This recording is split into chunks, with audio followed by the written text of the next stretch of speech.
here. Okay, so first of all, I will start my topic with the help of an activity. I will give you one activity. So you have to speak this word, that is tongue twister, and you have 30 seconds to speak that word. Okay, that will be winner who speak more times. You have only 30 seconds. Okay, so my word is tragedy strategy, tragedy strategy, tragedy strategy, tragedy strategy, tragedy strategy. You have to speak this word and keep in your mind that you have only 30 seconds. And okay, now your time start now.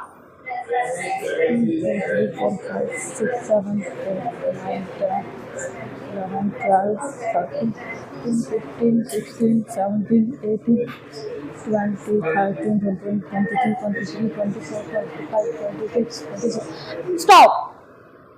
The time's over right now. Okay, so show me your fingers how many times you spoke this word. If you speak 1 times, 2 times, 5 times, then whatever. More than 10. Okay. Yes. So let's talk about some points on our everyday life. So ample kinds of materials could be seen in our everyday life. For instance, if we take an example of this classroom, we all are sitting in this classroom and plethora of items could be seen in this classroom. Yes, you. Which things you are observing in this classroom? Name that 2 things. Yes, okay, that's the nice answer. Yes, ma'am. Yes, give some more points which you are observing in this classroom. Okay, yes. Okay, so now tap your hand on your bench, as well as if you have water bottle, then you can tap. I have this thing, and tap also. Tap. Okay. So after doing this activity, what did you comprehend? Yes, sir. You can't talk in this classroom, okay? Don't be like a flippant student in my classroom. Okay? So, yes. So, what did you comprehend after doing this activity?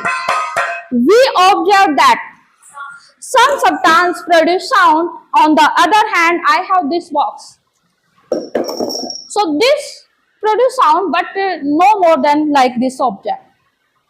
So, my topic now I am to shed some light on the properties of metals and non-metals.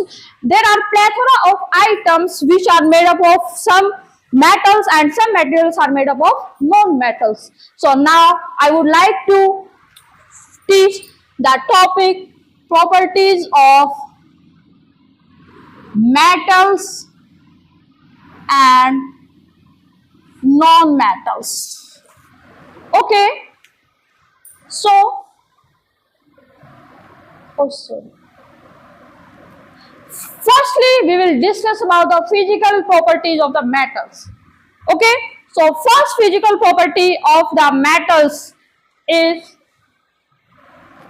so these are the physical properties of metals in which you are observing these 3 points. First one is ductility. So ductility is the property of metals by which they can drawn into thin wires with the help of hammers. So this property of metals is called ductility, and we can see. Yes, sir. Last student. Okay, sorry. This is made up of which metal? Copper. Yes, sit down.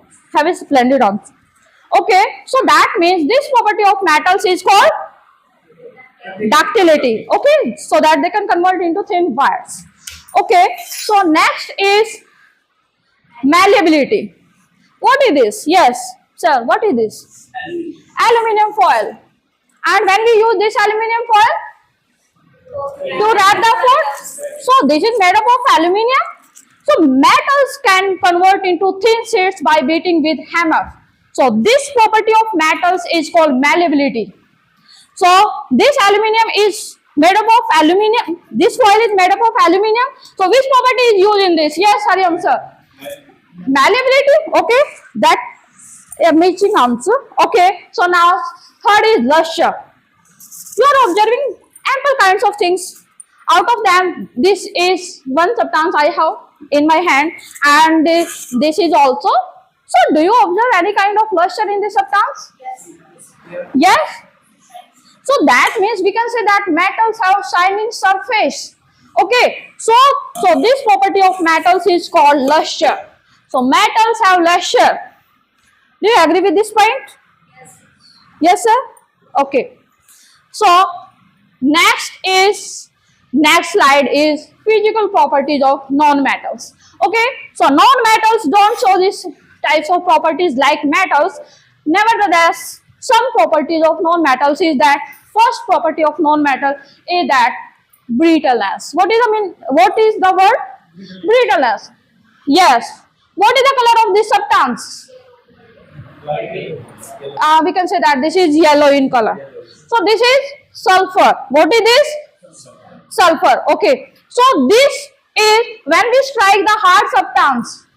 We can take another example of pencil lead. This is made up of graphite. Okay. So when we strike with a hard substance, then this graphite break down into the smaller pieces. So the properties of non-metals by which they can break down into the smaller pieces, that is called brittleness. What is called?